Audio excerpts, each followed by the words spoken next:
Hey tu nak hianin novelong kan kaldon me kan novelong ha angja kanin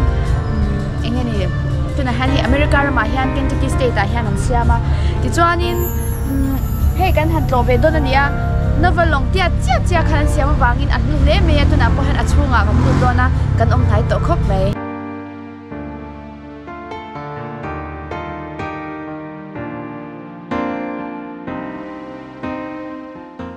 วันนี้จูนี่สมนิปริยจังนี่เลยสมนิเลยปฐุมนี่ให้กันเท่าตัวป้าที่เนี่ย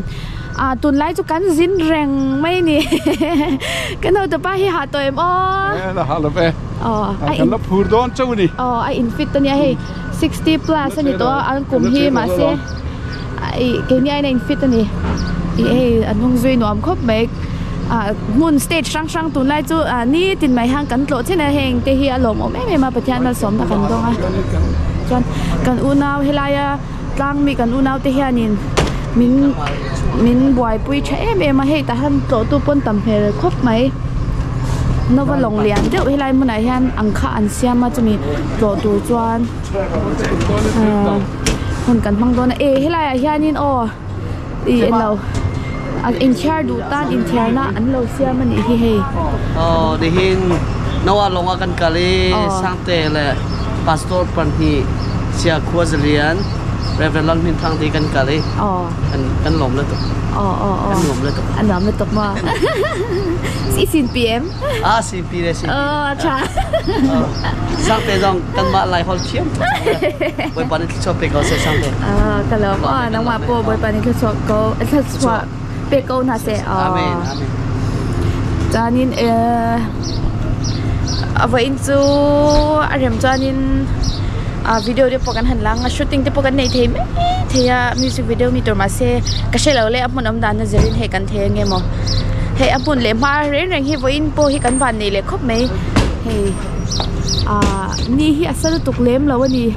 ตุนไล่กันสินกงจุอันหอมเทครบไหมแล้วปาฮีอัชาแต่ก็จะแต่กงตินเร่งยินประเทศยินกันสินกงให้มินช่วยชี้นะกันล้มเลยนี่เฮอุณาประเดี๋ยวเนี่ยนะกันใช้ไลน์พาสตอร์นี่อันนี้ติเกตแต่เราเลยตกเงี้ยbrother you bought the ticket already พี่กันติเกต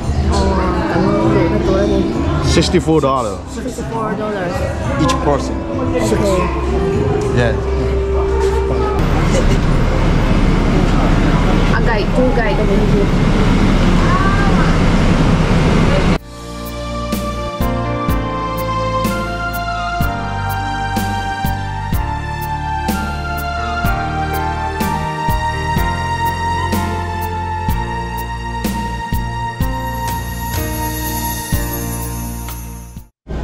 hay đấy so nó vừa lòng cho ava môi về lại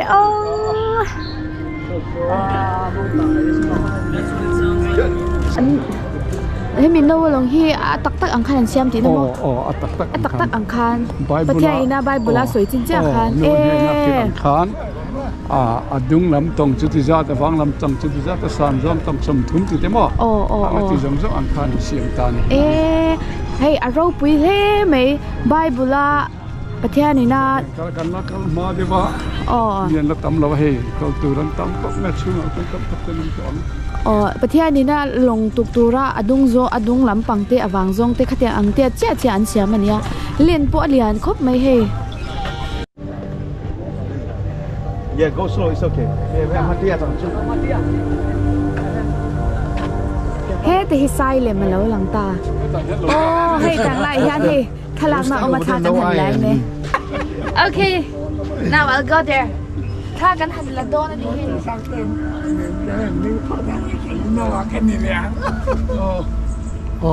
No good, yeah. Noah doesn't have a glass.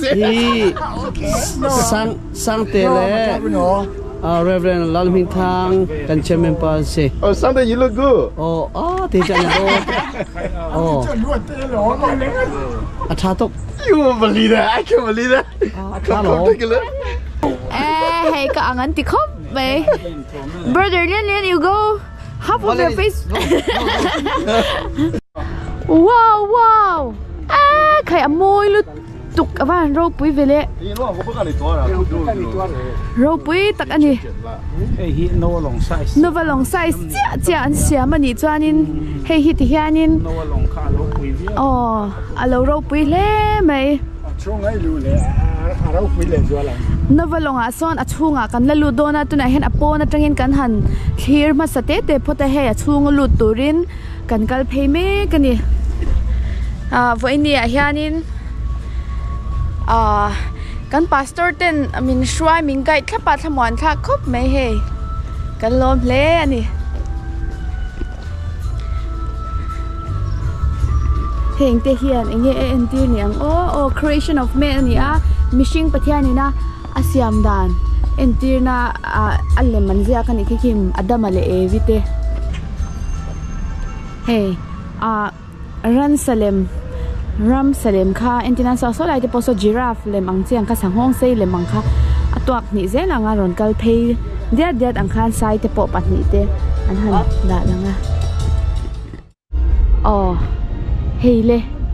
hi navalong he ta amalam panga tanga alanda na nia alian khop mai he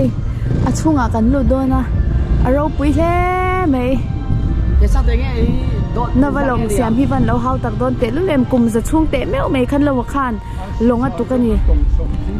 welcome to the ark ti lovin zia ka navalong chunga hian kan lu don ani nova kha kum zaru kani khan apa chu lamme ka ni a chon apu chu methu sela ani a kum zakwa somruk pakwami ani in apu chu borala ti chuan pathianin nova chu an chung kwa chuan na turata na long tuk turin pathianin thu peta a anu pui chu emzara ani a fa pathuma ne ya anu pui te nen ti chuan ramsa te nen chu longa chuan an lu ta ni hun tiam tu na chuan novalong chu takin kan hmu thei lo na chu pathianin a satura ti ang tia cha khanin helai hmana hian america rama hian he an sa chu enge ni alemma ni se ani dan tu te sha thiam thein ti hian oma ro pui khop mai chona chunga kan lut don ani hingan manga nga nawam han ang khan far thing kan mangan ti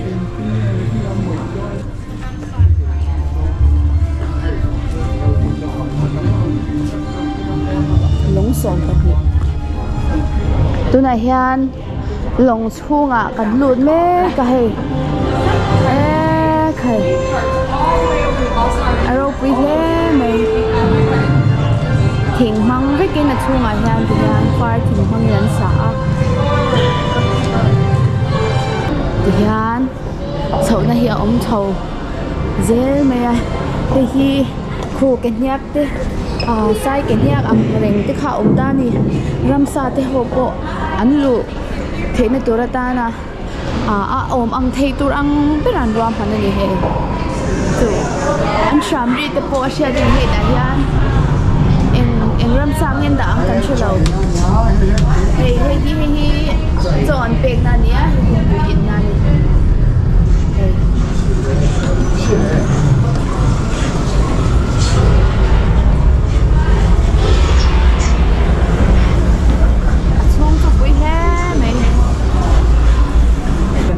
tui na vakhanin tui in tur kha tiang hian alo king ani ramsa te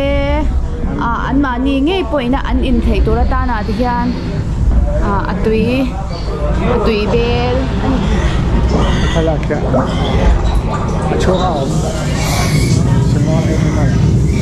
helai hianin ramsa zinga ate ho anda small animals ta hanin zia ka morning hey hi na vate chung kwa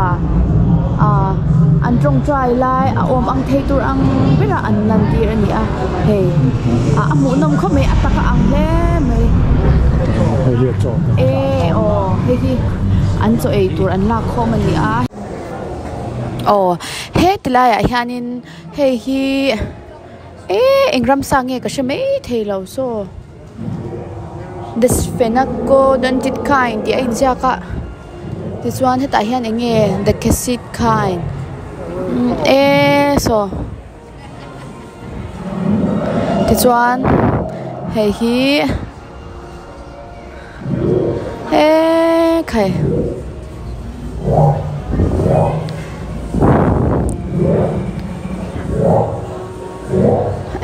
ram saming kan shed lo tam tak hei lai hianin alo omani hi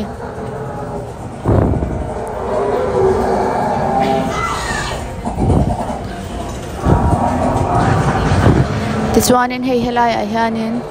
eng ti hi makle me kalam hungai lo reng reng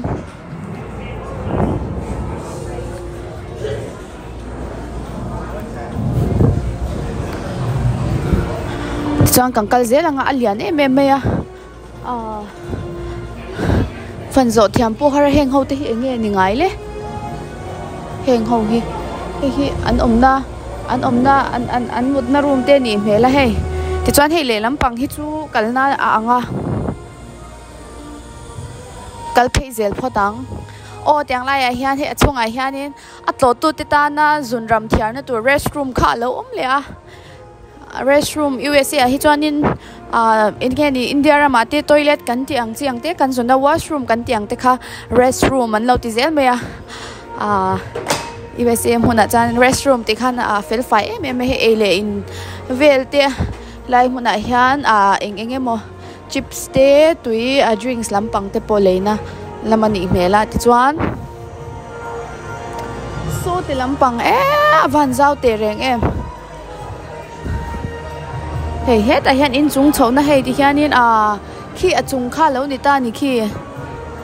hei a chhong in chung chho na te oma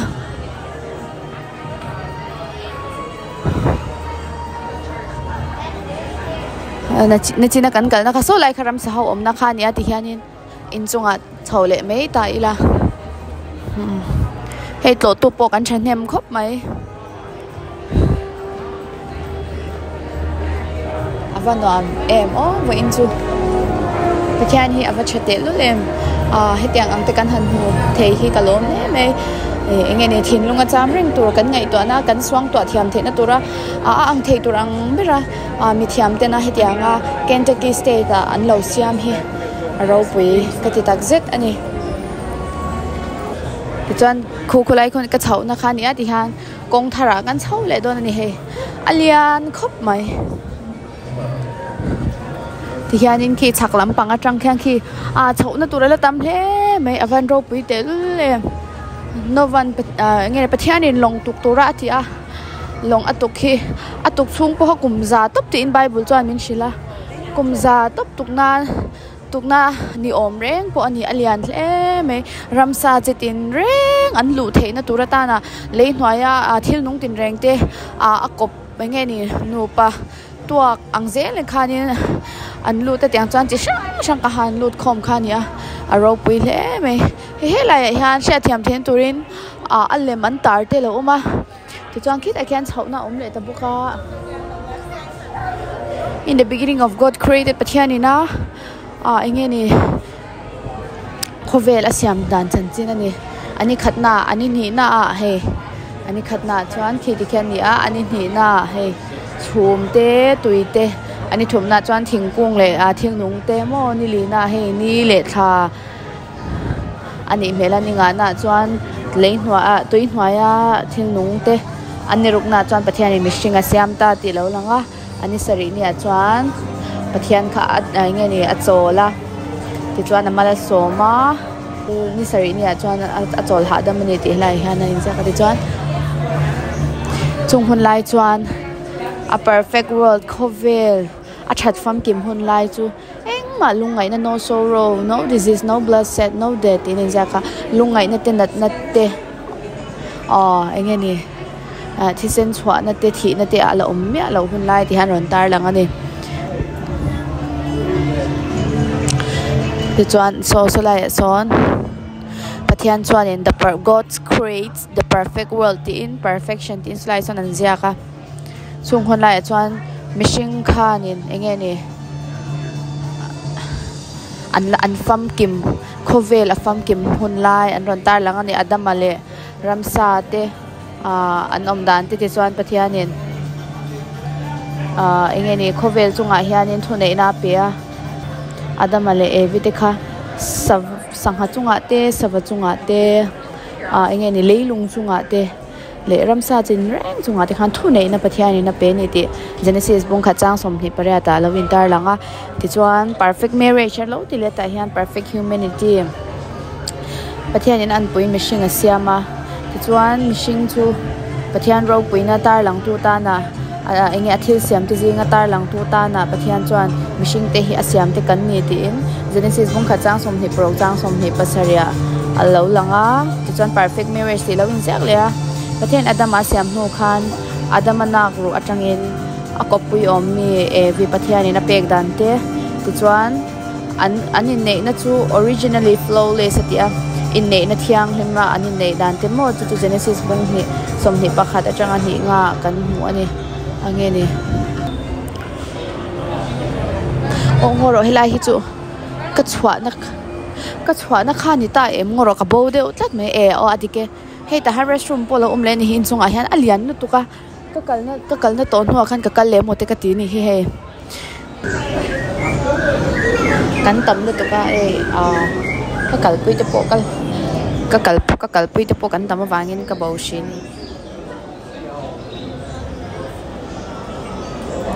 Adam sins brings them Genesis book chang som pathuma chang som pa Adam athil ti swal chuan thi na athena chuan an chia khabela lo omta knowing they had sinned against God pathian lakathilan lo ti swal ta ka chuan Adam le evite chu engeni an lo biruta an za e mawangin chuan theina te chu an korata na te an sarwa khu tu tan engeni an lo mga hi kaina ina abela atha dan chan chin te lo langa hi kan in line na sa khop me nge ni a indo dan hi shan bishing lo in tha pon zel dan he tyang hen music lo lan tran tir na Genesis bung le chang som thi pakhat ti te metal working Genesis bung le chang som thi pani thir giants violence Shamhon na tin reng om na lunga na tin reng om na thi sentenen thi na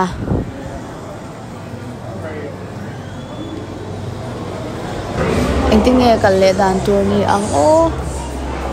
alian le me da hangkal phele phatang so ramsa anda na tiang la hi lo lang le ta tiang lai hianin hey enge pakki get it kind de lawin sa ka ko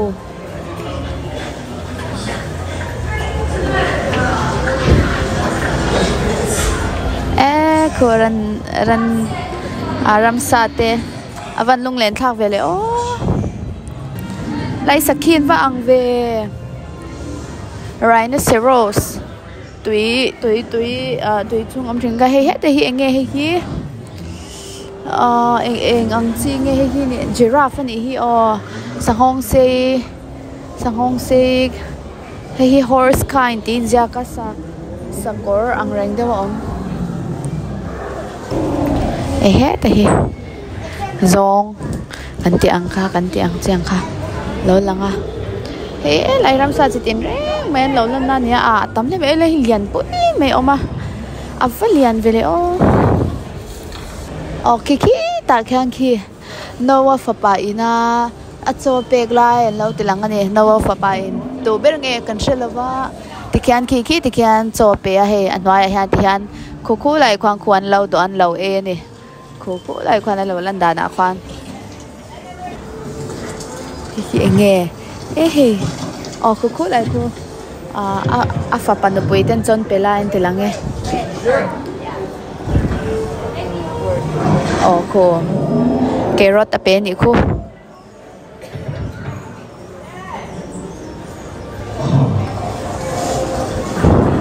mu nom le me hi apu mak ve heram sa chu so lai san nawa trong mol me endo an tam le me nakina kan en le mai don ya an tam deu wangin hei zo nan zo khana lo chang ze le ni a chale me. Oh, I should know this one. Since I was listening. Ang thiang pedin he. We've been married for a little over 550 years. Has it been that long already? My, how time flies. Oh, you can see reminders of our anniversaries on that shelf over there. So the sanawa na po hey ama an trong te ra ni. My dear, you do love that letter. Or maybe over there, those scrolls are. Any more questions? How did I find all the animals? Well, it really wasn't hard. Hey, cool like kwanin zo nan zo ta ti chuan da wa kwan la lo chang ze. Right to me, just as he said he would. I just Ano is wanted attack le me van ang ava ang vele o. really finish building So la sa vatete poson ti cheve kani so. spectacular animals alive. I should have known. God's timing is perfect, and He always keeps His promises.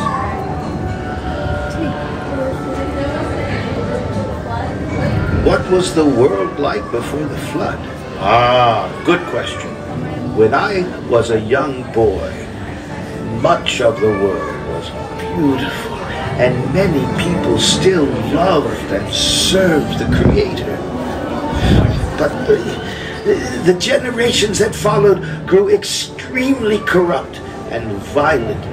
The world became such a dreadful place. Heng ho hi o an le khaziak te le khan zia ka ti chuan so an zial zel ta an zial kha ti son an ta he ti han le khan zial te khati kanin u ma te so lai chwara te sonin an da ta ta han zirna ngen education no wa khanin no wa kha athiarin a ziak the matia this is bung khachang som ni parong te bung ni chang som pakwa te. The pre-flood people could have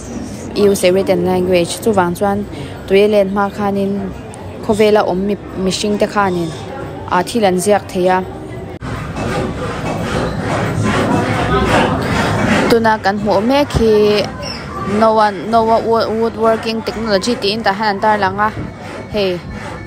thil asiam dan thing manga enge ni furniture lampang te meang mo khatyang bungrua te fian te lumbel te enge ma thing hanga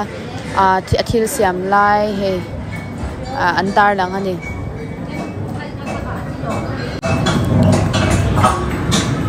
ti chuan tuna kan hmu le me khi blacksmith technology tin sia ka thir an cher na hmona ni he hi an thir cher lai he ro pui hle me heng te hi bible a be chan vekin heng te hi a omani tiang khanin a india kan he tiang lai hian bible be chan vekin eng tiangin nge an lo siam dan te thiran cher dan te thiran siam dan te kha a fairy te lang zong a he an chwana lao pang hoi na an sha thiam thei na tu lang chianga le khabu te eng mo an siam khan he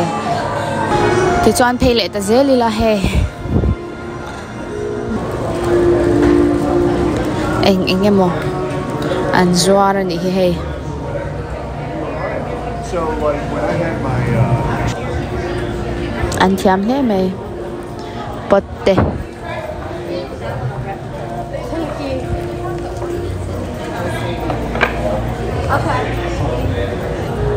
in chung lam panin kan chhaule nge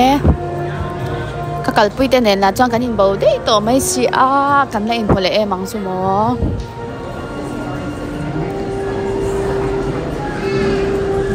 amo nam chi he amo nam chi ni he ta hianin zafet te anno pa in zafet te no paru mani he ano puin kho lumbel a chei moi lai lo langa ano pui he rain te in sia ka chan he ta le lama hianin sema sem om na sem mi hi an tam awang hianin hela hi nge ni ta le avan moi vele oi hi the multi-purpose kitchen ania multi-purpose kitchen ni chan he in an siam na mun kha chi sang an siam na mun ni he avalung len thak vele alim ne na han mu chuan thil an chum na te chang an ur na te ni he thil an chum na le chang an ur na te he ole he telai hianin an ele intur te theite ele intur an che khol na mun ania he an man ra te avan hu nom em vele ti cha achunga hian thlai ten chinga he an thlai ei tur ten chinga growing food on the ark ten zaka he vegetarian diet ki thlai an chin na te an han tar langa chuan hetilai hian lo lang vele ta chu he ta hianin eating and meeting until ei na mun le anin mu khom na mun a mu nom hle mai heta hian nge om he chu la puan an ta na ni hi puan helai ve thung chu an mut na mun an chol ha dam na mun ani me la he heta hian sawa ten bul hnai an kya nga an da a chuan khi khi lai a khanin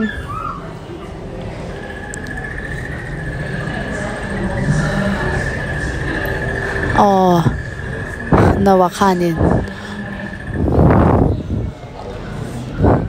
thu ro a thlo chwa tir don lai lem angkha ani mel khi alandana khian amonam hle me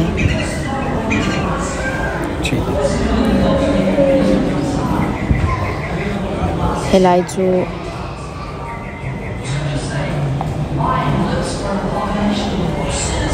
nawa motha dam na arom hey tilai son kan mom son theater lo om le a tuna kan mu hi hey nawa longa chuang ve lo ho zong te kho ve la khan pathianin tuilet manga ashem dan he an om dan ko tuina chi ma an mang angin an boy le mai he hian enge entir kan ti chuan pathian thup nge khovel swalna lakata hi pathian thu pe kan zom lawa kan him lo chuan kan chan tur hi shem na rap tha kan na changdona he min nawalong an pui ang che hian chuwang chuan he hian min je tir hi poi mo hle mai he ti chuan in kan ho tu ti kan in muta de chi han kan in bawa ngoro kan ho tu pa hi thil kan zot lo ka nge anwa mi ti em anuam khop mai hei nawa long chung chu a jaw po lo za ve bible an sei kha cha kan chiat liam me ma se atiat dik taka anan siam che chuan a chung po lo nuam khop mai mu na min la tuyom khop mai khai nawa long hi adung sei zong te awang zaw zong te ne dinang khami an puya siamania nawa long chung a hen nawa te chung puan boy ma chu tiang mai chuan ani nawa long ang mai khan peter le khaton pakanda bung thum chang som nia nawa long an pui baptisma chuan iswa krista thol na vai chandam chu ne tia voina long tuk ve du lo tan chuan nawa te chung ku an chandam an nia thu long tuk ve du lo ten tal boy ang khan tal boy hun chu kan la nei do na ang ani hi pastor boy tang a phei chuan vai ho phei chu nawa tu yelo let lai long an chuan chho lai khan pastor boy tangan vai ho phei chu ku valeran lona po konat lera ten lona achim zel sia ti ngai nam to siulan ta thum pop are anti tia adik mai theni alom ome isai thiam khop me pampinga enge ni eta hianin i local to thin reng em hei i voi khat na nge i local i voi ni na ni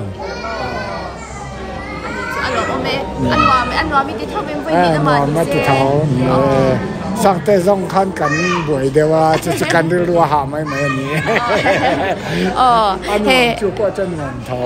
อันว่ามันจะเท้าเฮ้ยวันนี้เฮกันอินบอกว่าเมียนต่ำแล้วตุกอินส่วนไงน้ำตัวสีแล้วว่าจุวันจวนอินกันอินมุเลเมงจุกันเตียเฮกันอินมุเลตากันหลอมครบไหมนี่เราหักเทียมขมไหมกันรัวเท่าหวยไหมกันหลอมไหมเบเบลินสร้างสักดันก็ตายเฮนินปะเทียนี่นะมิชิงอติอาเชนชันดังแต่เอ็นล็อกเตียงที่จวนินเองนี่เขามีตุยเล่นหัวคันินนวเลอัฐาเตขจวนินจงประคัดเจนมังมาเซปะเทียนินเลยลุงหลวงขัตูระอติอวังคันินอันลวินทับปุ่งจากมารำซาที่อังเราตะกินที่จวนินโคเวรำช่างเองทับปุ่งินจวนนี้เองมุ่งขัดอันเราเจงซาโควิดขันหลอกขัดอันนี้มาเสียละที่ยังจวนเฮที่ฮันรวมหันดันเราเสียมาเบเบลินซังอันซาอันนี้ที่ลันเตียนันเฮที่ฮันอาหูน้ำเล่ไหมที่จวนอินขาปุ่งอะไรลุงหลวงขัดตาอมช่างตัวราประเทศนี้ถูกเปกละคันอันนมฉันเราวังคันเองนี่อันตรงอาจุกติดังลำสักแบบเบลินซังอันสันตรงอาจุกติดังลำสักที่จวนตู้มาอันตรงหุ่นขัดที่นั่นหุ่นอันตรงเทตลว่าที่จวนอันที่ตุ่มแบบเบลินซันสักจวนชุลตาจู่ๆเจเนซิสบงโซมากันมัวนี่ตู้นักกันมัวอังเฮียนโคเวรำช่างอันนำช่างอันเราอมตาที่อินเดียนาตัวระตานะเฮเราอินเสียกตานี่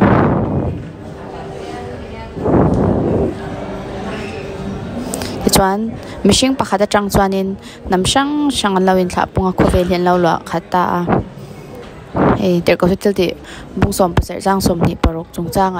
เฮลัยมันกันกันฮิกอารมณ์เล่ไม่ไบเบิลเบชนะกันรินเทนตุระตานะที่ลินเซียกอันนี้ไบเบิลจังกันหูดานังเซลคานินเงี้ยนี่เซมาเลอนุปุยจะเฟตเลอนุปุยฮามาเลอนุปุยที่จวนินแต่เห็นแต่ส่วนเมลินอังคาเราตาที่จวนแต่เห็นจูมีแต่ถากลเซลจูอารอนตาหลังบกตาอโมนมคบไม่ชาติกันลางเงตัวในเห็นมีลงช่วงเท่าคานินลงช่วงเท่าคานินอย่างนี้ลีฟกัลเทนนะคะออกมาอย่างจังอาสาวคบไม่เฮจวนกันชวักตัวโดนนี่เฮเลยตัวไหนเฮียนเฮหลงปูน่ะกันชวักตัวเม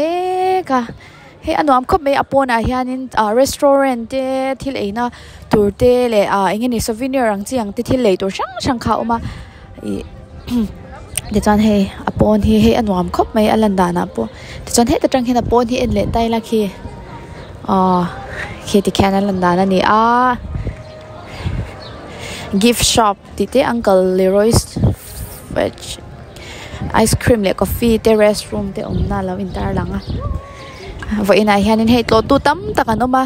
เดี๋ยวจวนเก่งที่ปกันหันตัวเฮนวลงที่อเลียนคบไม่ไบเบิลจันจินเฮียนินมินลัว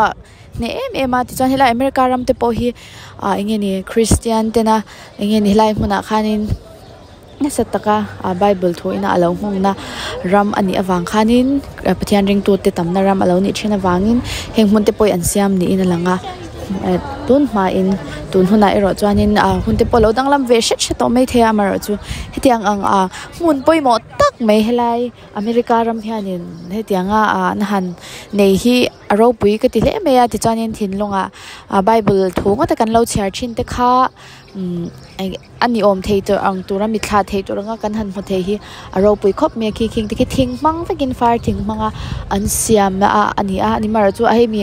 เงตตะกะดินเทนตัวรัตาเนี่ยเราจูนัดน้อยลำปังให้ใจคอนกรีตอันนี้เมล่ามาเราจูชุ่งซงเตะขยันอันบอดใส่ดันก็ทิ้งมังไปกันนี่เราปุยคบไหม